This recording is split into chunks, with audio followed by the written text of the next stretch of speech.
खड़ा है, बगुला को नहीं मिला।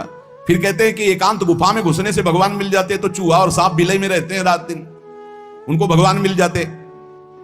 तो इसलिए हम तुमसे कह रहे हैं कि ये ची चपड़ की बातें छोड़ो। तुकाराम जी कह रहे हैं घर में विट्ठल का मंदिर बना, घर को ही विट्ठल का मंदिर बनाओ, ठाकुर विराजमान करो, आप सेवक हो जाओ, बढ़िया भोग लगा के पाओ, नाम कीर्तन करो, कथा वार्ता करो, अपने कर्म को भगवान को अर्पित कर दो, भगवान की प्राप्ति हो जाएगी। बहुत सहज है गृहस्थ में भगवत प्राप्ति करना। हम तुमसे पूछते हैं, जो लोग सोचते हैं अन्न नहीं खाएंगे तो भगवान की प्राप्ति हो जाएगी, तो कितने ऐसे जीव हैं हमारी प्रकृति में? तुकाराम जी कह रहे हैं ये बड़े महापुरुष हैं। किसी के कहो सांप खाता अन्न, करे क्या धान बक भी, कपट भरा भीतर भरा उदर मल से, करे चूहा भी एकांत गदहा भी भभूत रमावे, तुका जल नक्राले काग ही नहाए कहो तो। क्या अन्न ना खाने से भगवान मिल जाएंगे? अगर हां तो बहुत से पक्षी ऐसे हैं जो केवल फलाहार रहते हैं, बहुत से ऐसे हैं जो घास चर के रहते हैं, ना वो अन्न खाते हैं ना कुछ और। कुछ है फलाहार, कुछ है तृण चरते हैं, कुछ है पानी पी के केवल रहते हैं भैया, केवल पानी से। इन सबको भगवत साक्षात्कार हो जाता है क्या? केवल पानी से रह रहे तो भगवत साक्षात्कार हो जाएगा, केवल फलाहार रहे तो उनको भगवत साक्षात्कार हो जाएगा। तुकाराम जी कहते हैं कितने हैं वायु भक्षण करते हैं, केवल वायु पी करके जीते हैं, भीतर कपट भरा है, बाहर ये सब छोड़ रहे हो, कुछ लाभ नहीं मिलना है। चूहा बिल में एकांत में रहता है, भगवत प्राप्ति हो गई। गदहा खूब धूल में ऐसे लौटता, धूल लगाने से तो क्या उसे भगवत प्राप्ति हो गई, महापुरुष है। जल में घड़ियाल रहता है, भगवत प्राप्ति हो गई। कौआ भी जाके गंगा स्नान करता है, जल स्नान, भगवत प्राप्ति हो गई। भैया जब तक भजन नहीं तब तक भगवत प्राप्ति नहीं, बाहरी क्रियाओं से। तुकाराम जी कह रहे हैं तुम्हारे हृदय में बुराई भरी हुई है और बाहर से साधु का भेष बनाए हो तो तुम्हें भगवत प्राप्ति हो जाएगी। अरे चाहे वायु भक्षण करो, चाहे तुम ध्यान का नाटक करो, चाहे एकांतवास करो, चाहे भस्म लेपन करो, चाहे जल में खड़े हो जाओ, चाहे जितना अनुष्ठान करो, जब तक भजन नहीं करोगे भगवान का तुम्हारी बुद्धि निर्मल होने वाली नहीं, बाहरी क्रियाओं से कोई लाभ नहीं। तुकाराम जी कह रहे हैं भक्ति मुक्ति दिलाने वाली है समस्त भव बंधनों से। रात दिन अपने प्रभु का नाम जप कर रहे, चिंतन कर रहे। एक गृहस्थ आए थे, बहुत अच्छी स्थिति, नेत्रों में नेत्र मिला के जब बात किया तो बड़ा संतोष। जब जाने लगे तो कहा 1 मिनट रुको, इससे मुख पे बड़ाई नहीं करनी चाहिए, पर आप सावधान रहना, बहुत अच्छी स्थिति, संभाल के निकल जाओ।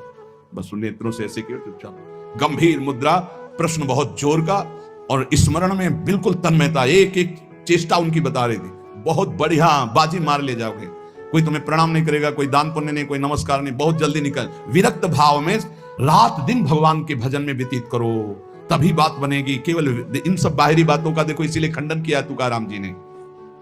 जो विरक्त अपनी देह को घृणित समझकर त्याग देता है, देह के राग का, बलमूत्र का भान क्या इसमें, वो महासुख को प्राप्त होता है। इससे ज्यादा प्यार करने की जरूरत नहीं है। जो इस देह से ज्यादा प्यार करते हैं वो सीधे नरक का रास्ता तय कर लेते हैं। बहुत संभल के चलने की जरूरत है। इस देह के राग को मिटाने के लिए ही तो भगवत मार्ग में चले, चाहे गृहस्थ हो चाहे विरक्त। तुम अपना स्वभाव बनाओ आत्म कल्याण के लिए। शरीर को ज्यादा सुख दोगे, ज्यादा सुख भोगोगे तो नरक का रास्ता पुष्ट कर देगा।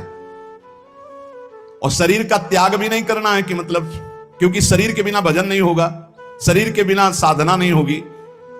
तो उचित खिलाओ पिलाओ, उचित विश्राम और खूब भजन और सतमार्ग की चेष्टाओं की।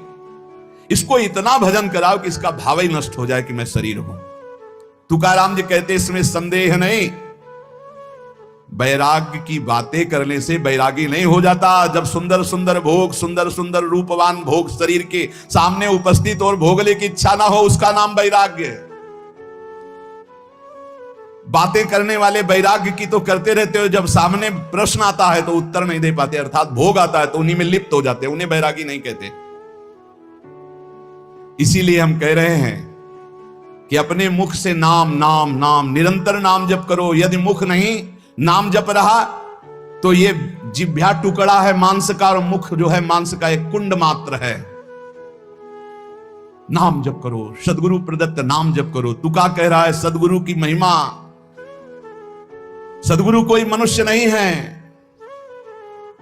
चितनासी न लगे बेल काही तया न लगे मूल वाचे सदा सर्वकाल राम कृष्ण हरि गोविंद।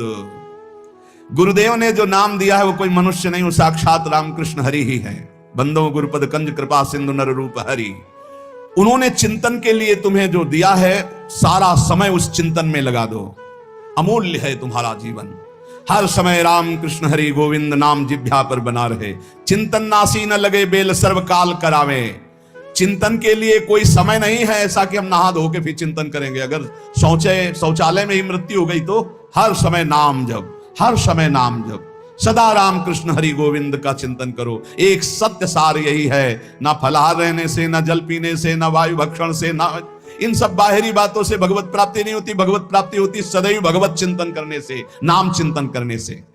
भगवान नाम कीर्तन भगवान की प्रसन्नता के लिए, भगवत कथा भगवत प्रसन्नता के लिए। तुकाराम जी कहते हैं, गीता है, श्रीमद् भागवत है, ये भगवान की प्राप्ति के लिए चर्चा हो रही है। जो भगवत प्रसाद रूप मिल जाता है उससे जीवन यापन का, जब तक जीवन है हमें हर समय भगवान नाम जब, भगवत कथा, भगवत भक्तों का संग, यही करना है।